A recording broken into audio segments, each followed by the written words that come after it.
When Donald Trump is not on the ballot, what does it mean for Republicans? This is it's a flashing red siren, as I said at the time. Thanks, Harry. Thank you. All right, we know Donald Trump will not be running for president in 2028, and CNN is making a point today to say that is a big problem for the Republicans because there seems to be a voter turnout problem for the Republicans for many years now when Trump is not on the ballot. Why these two races in particular are being watched so closely for signals in next year's midterms?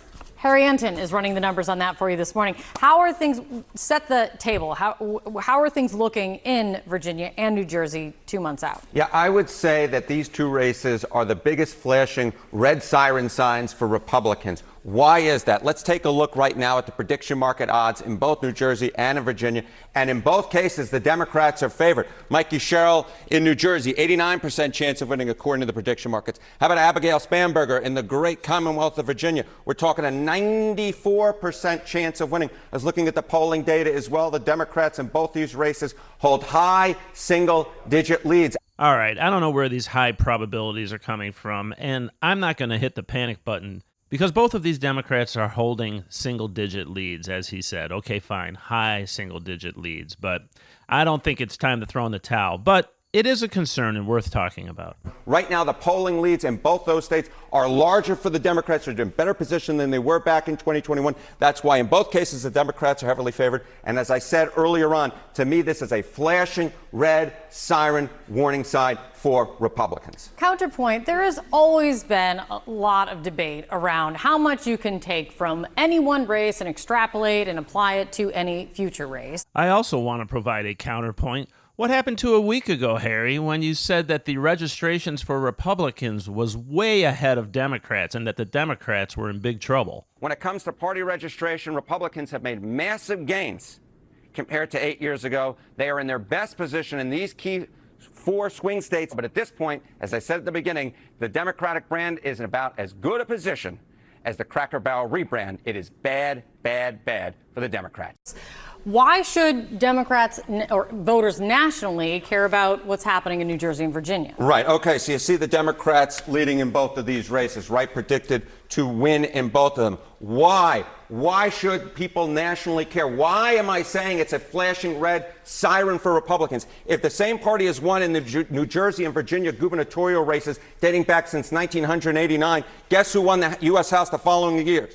6 out of 7 times, the same party wins in the nationally, and they win the U.S. House of Representatives if, in fact, they win in both Virginia and New Jersey. So what happens? That's a cool stat. That's a really interesting look, Harry. Exactly right, because the bottom line is this. If you're not a resident of Virginia and New Jersey, you go, why should you care? It's because nationally these races do, in fact, have predictive power if, in fact, the same party wins in both of those states. And currently, Democrats are favored to win in both. And history suggests, therefore, 6 out of 7 times, they are predicted to, in fact, win the U.S. House of Representatives the following year. The debate I'm talking about between, don't make too much out of this and extrapolate and take it to that is generally, people say that around special elections, right? Because of who turns out for a special election versus a midterm or a kind of, what are you seeing this year? Okay, so we took a look at Virginia, we took a look at New Jersey, but those are only parts of the puzzle. I think the key thing here is when people seem to be voting, Democrats seem to be doing well. So,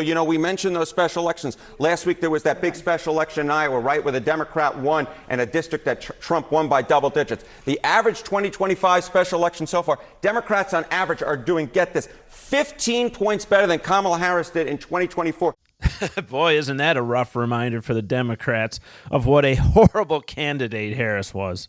In those same districts. So what we're seeing is, again, signal after signal after signal. When people are voting, Democrats are doing well. They are outperforming the baseline, doing better than Kamala Harris did in 2024 in the special elections, and doing better than the Democrats did in 2021 in both Virginia and New Jersey. Of course, those states haven't voted yet, but the polls are indicating Democrats are in a strong position. And I will note this number looks a heck of a lot like the number we saw in 2017 leading into the 2018 midterms, where the Democrats were able to take back the House of Representatives. So interesting. When Donald Trump is not on the ballot, what does it mean for Republicans? This is it's a flashing red siren, as I said at the time. Thanks, Harry. Thank you. All right, so I want to know what you think. First group is going to say, can't trust the polls, it's all hogwash, and they're going to move on. So go ahead and move on, that's fine. But for those of you that want to talk this through and think about this, let's take these polls on their merit and say they're close to what they're predicting, and that we have two diametric things happening. Registrations way up for Republicans across the country in every state that they looked at that tracks it, and Democrats are down. And two, Democrats seem to be gaining in these special elections right now, which means they're getting more of a turnout. So the question is, if there's more of a turnout, does that help the Democrats because there still are more Democrats out there, and if they just turn out, we're in trouble?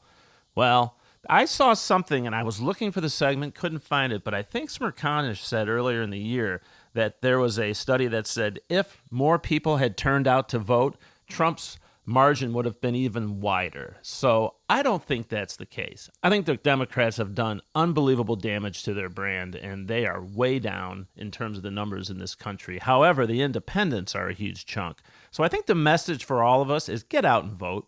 Don't just sit back and assume things are fine and the country's finally turned around in the right direction. We can lose it right back, and Trump will lose whatever power he has to get things done because we sat around and did nothing during the midterms and handed power back to the Democrats. All right, those are my thoughts. What are yours? Looking for those in the comments below. Thanks for watching. Rock on.